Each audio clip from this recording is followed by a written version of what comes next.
students. In case of non-metallic character, it is the ability to gain electrons for the sake of stable noble gas configuration. Let us suppose we have an atom chlorine. Its configuration is 287. It has 7 valence electron. If 1 electron is gained by chlorine, it becomes anion. And its configuration is 288. So its octet is complete. So it is a non-metallic in nature. There are some factors. First one is atomic size and second one is nuclear charge. Atomic size, whenever size is small of an atom, then non-metallic character increases. Non-metallic nature will be greater. In case of nuclear charge, whenever a nuclear charge increases, then non-metallic character also increases. Clear? Whenever size small, non-metallic character greater. Whenever size large, non-metallic character decreases. So it is inversely proportional. But in case of nuclear charge, they both are directly proportional to each other.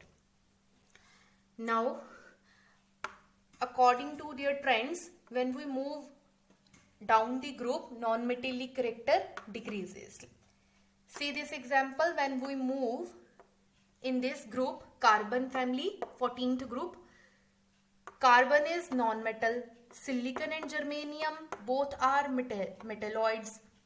Metalloid means metal and non-metallic character both acquired by them. Silicon and germanium. Tin and lead both are metals. So non-metallic character decreases down the group. Along a period, non-metallic character increases when we move from sodium to chlorine. Metallic character decreases and non-metallic, Nm means non-metallic character increases. Sodium and magnesium both are metals. Aluminium and silicon both are metalloids. Whereas phosphorus, sulfur and chlorine are non-metallic in nature. So along a period, non-metallic character increases, whereas down the group, metallic character increases. Next is chemical reactivity. Chemical reactivity means tendency to lose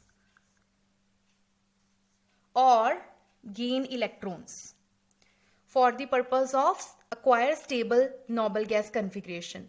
Generally, atoms lose or gain electrons to attain noble gas configuration. So greater is the tendency to lose or gain electrons by atom, greater will be the chemical reactivity. Clear? Whenever tendency to lose or gain electron increases, chemical reactivity also increases. Now trend across a period, it decreases firstly and then it increases. How it increases or decreases? For example, when we move along a third period, we consider this example: sodium, magnesium, aluminium, silicon, phosphorus and chlorine. When we move along a third period, sodium is most reactive metal, whereas chlorine is most reactive non-metal, because along a period non-metallic character increases. Firstly, chemical reactivity decreases up to aluminium. When it reaches silicon, it belongs to carbon family, group number 14. It is a least reactive in nature. When we move from silicon to chlorine, reactivity again increases because it is group 17 element and it want to attain 1 electron to complete its octet. So its reactivity increases, but it is a non-metal, whereas sodium is metal.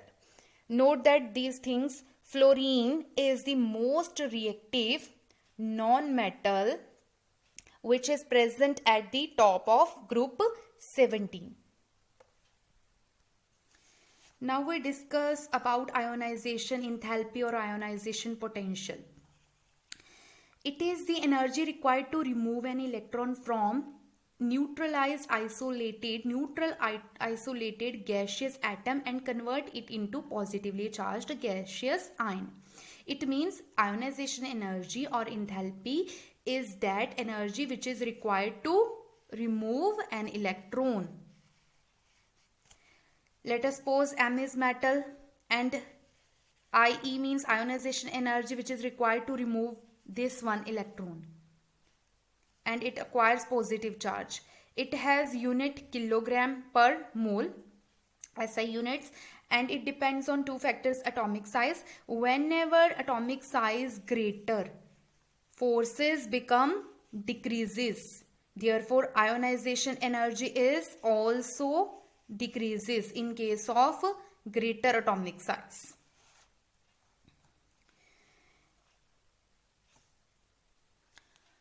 In case of small size, valence electron removal is difficult. Clear? Therefore, ionization energy become more to lose that electron. But in case of greater atomic size, valence electron has less attraction of nucleus. Therefore, nuclear charge in this case is decreases. So, removal of electron will be easier. Therefore, ionization energy become lower. So, down the group, when we move down the group, size increases. Therefore, ionization energy become lower. Right?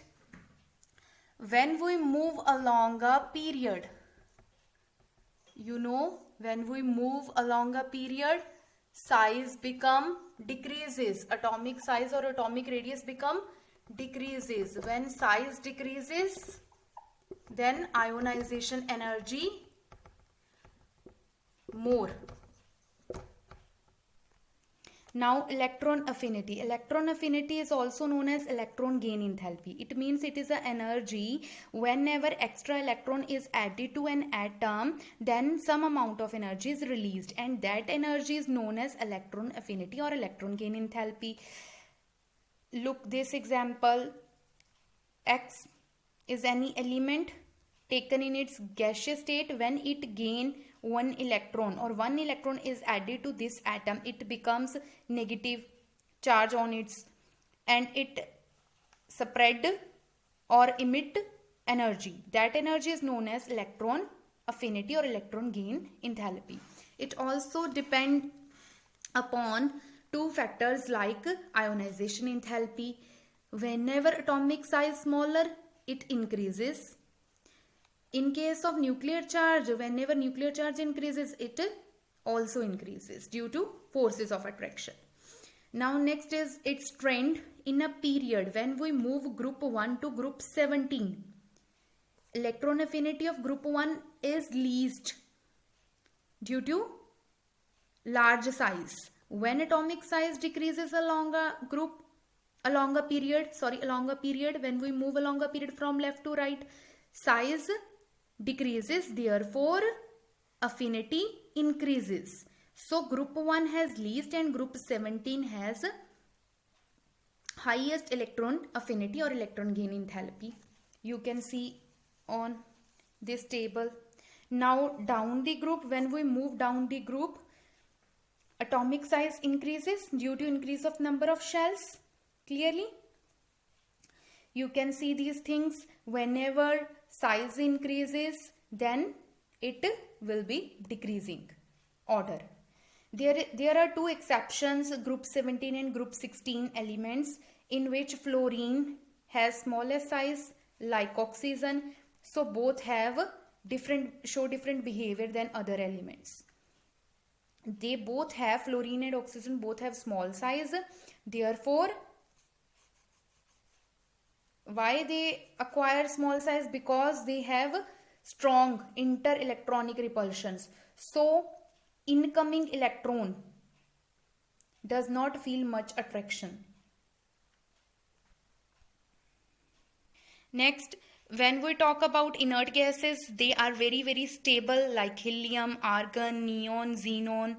radon. So inert gases have zero affinity because they don't want to add or lose any electron. So they acquire zero affinity or positive values due to stable configuration.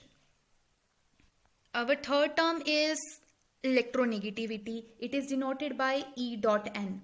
It is the tendency of an atom in a molecule to attract a shared pair of electron towards itself. It means that in case of hydrogen and fluorine, hydrogen has 1 electron, so its valency is 1. Fluorine has 7 valence electrons, so its valency is 7. This is a Lewis dot structure of both. When both are added to each other, we get this type of structure.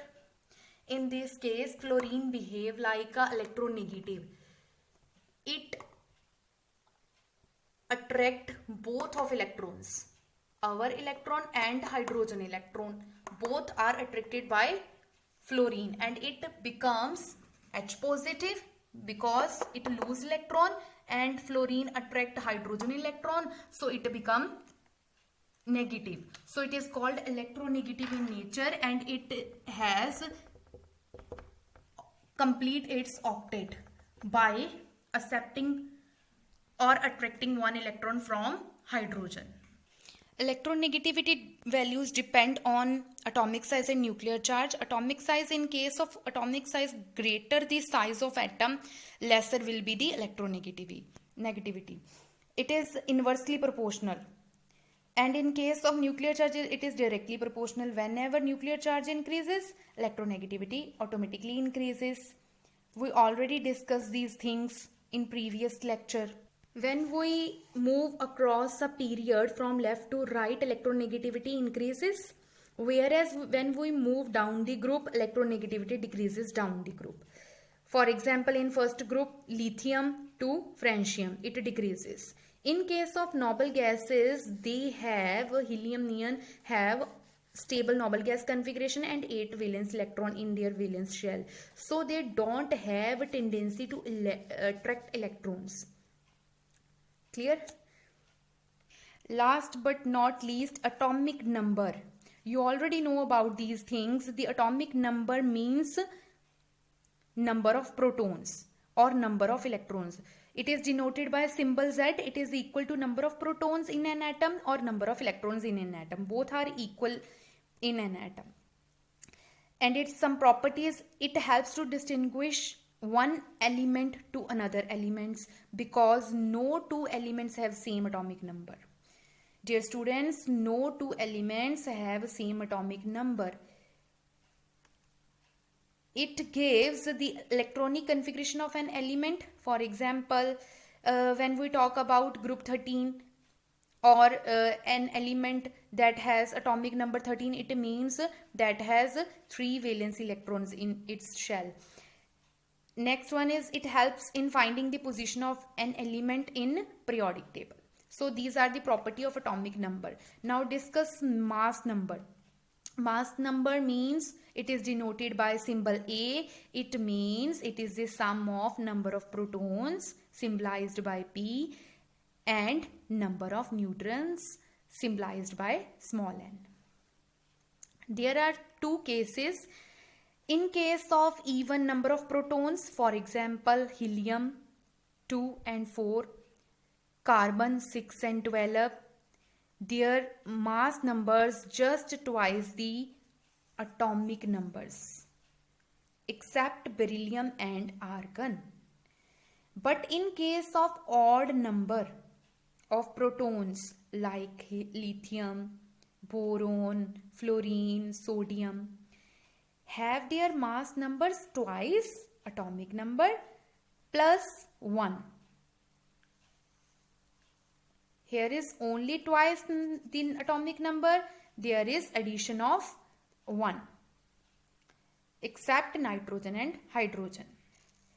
There is a neutron-proton ratio that will be also matter.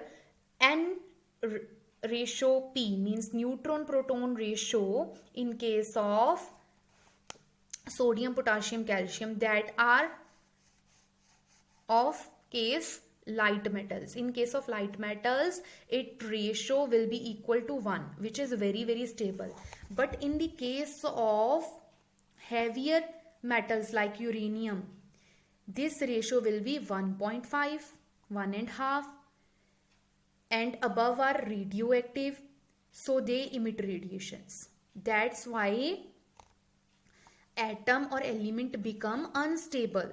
Whenever ratio is 1, it is very stable. Whenever ratio is 1.5, more than 1, then it is unstable and they emit radiations, they release energy like uranium. I hope students you understand this